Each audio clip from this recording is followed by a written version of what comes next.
আজকে নূর ভাই, আগামীকালকে হাসনাত, তারপর সার্জিস, তারপর নাহিদ, এক এক করে সবাই জুলাই অভ্যুত্থানের প্রত্যেকটা শক্তিকে এক এক করে ধ্বংস করে দিবে সেই পরিকল্পনা নিয়ে, মাস্টার প্ল্যান নিয়ে ওরা সামনে আগাচ্ছে।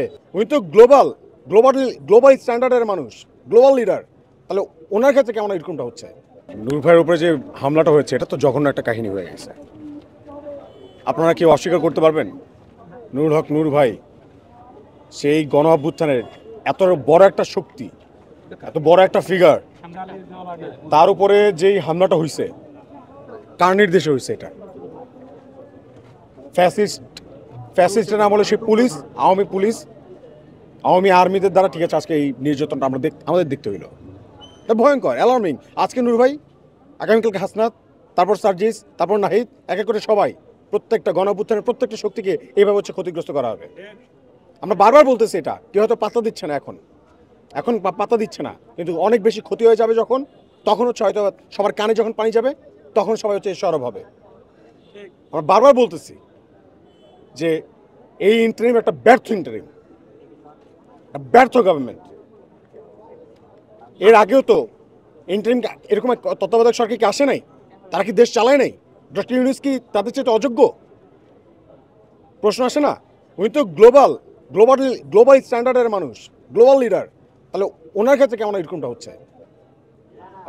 টোটাল অর্গানটাকে ঢেলে সাজান, আমরা হয়তো তাড়াতাড়ি নির্বাচনটা দিয়ে বিদায় নেন। আমরা চাইছিলাম যে সংস্কার হোক, আমরা তো চাইনি এরকমটা হোক, আমরা শুধুমাত্র চাইছি সংস্কার হোক। আপনার সংস্কারের নামে শুধুমাত্র নিয়োগ বাণিজ্য বা বদলি বাণিজ্য, এই ঘটনা ছাড়া আর তো স্পেশালি কোনো সংস্কার আমরা দেখতে পাই নাই। এগুলো কি? এটাই চাইছি আমরা। আর আজকে আমাদের যে ভাইয়েরা যারা হচ্ছে জুলাই আন্দোলনে নিজে থেকে বড় বড় হচ্ছে গিয়ে মানে সমন্বয়ক, উমুক তুমুক লিডার বলে দাবি করে বেড়ায়, এই জায়গায় ওই জায়গায় যায় বেড়াইতেছে, এই করতেছে সেই করতেছে, তারা আসলে কি করতেছে? এগুলা কেন ভয়েস ডাটা সবাই মিলে একসাথে রেজ করে নাই? আজকে যারা ভয়েস রেজ করে নাই, নূর ভাই এরকম হামলা হয়েছে না, কালকে তাদের সাথে এই ঘটনাগুলো ঘটবে।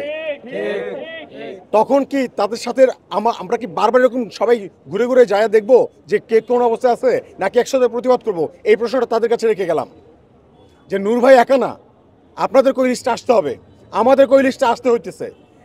শেখ হাসিনার যে ফ্যাসিস্টের যে পুলিশ, যে আওয়ামী লীগ, তারা ষড়যন্ত্রমূলকভাবে জুলাই অভ্যুত্থানের প্রত্যেকটা শক্তিকে এক এক করে ধ্বংস করে দিবে সেই পরিকল্পনা নিয়ে, মাস্টার প্ল্যান নিয়ে ওরা সামনে আগাচ্ছে। যদি সবাই এক হতে না পারেন, সামনের দিকে আপনাদের অনেক ভুগতে হবে, অনেক সাফার করতে হবে। এটা মনে রেখেন আপনারা। কথা দিয়ে গেলেন। এই যে ডক্টর আসিফ নজরুল আসলেন, উনি আমাদের শিক্ষক না? আমরা কত আশা ভরসা করে তাদেরকে ওখানে পাঠাইছি যে স্যার আপনারা যান, অসুবিধা নাই। যখন আমাদের ভাইরা তাদেরকে চুজ করছে, আমরা বলছি ওকে ঠিক আছে, তোমাদের উপর আমার ভরসা আছে। এই শিক্ষকরাই তো গণঅভ্যুত্থানের সময় ছাত্রদেরকে বাঁচাতে আগে আসছিল, ওই ভরসার জায়গায় তারা তৈরি করছিল। কিন্তু তারা ওইখানে গিয়ে কি করলো? এমন লোকজন বসাইলো, অথবা যাদেরকে জীবনে দেখি নাই, চিনি নাই, গণঅভ্যুত্থানে ঠিক আছে তারা নামেই নেই কোনোদিন, তারাও এখন হয়ে আছে স্বাস্থ্য উপদেষ্টা, তারা এখন হয়েছে এই উপদেষ্টা ওই উপদেষ্টা। কিন্তু তারা যে জুলাই অভ্যুত্থানকে, জুলাই স্পিরিটটাকে যে ধারণ করে না, এটা তো উপযুক্ত প্রমাণ যে তারা কিছুই করতে পারতেছে না। সব কিছুকে ভয় পাইতেছে, সিন্ডিকেটকে ভয় পাইতেছে, সিস্টেমকে ভয় পাইতেছে। এতই মরার ভয়, এক একজনের বয়স তো হচ্ছে রিটায়ার করার বয়স চলে আসে, কিছুদিন পরে হয়তো বা আল্লাহ না করুক আল্লাহর কাছে চলে যেতে হতে পারে। তো মরতে তো একদিন হবেই ভাই, কিসের ভয় পান?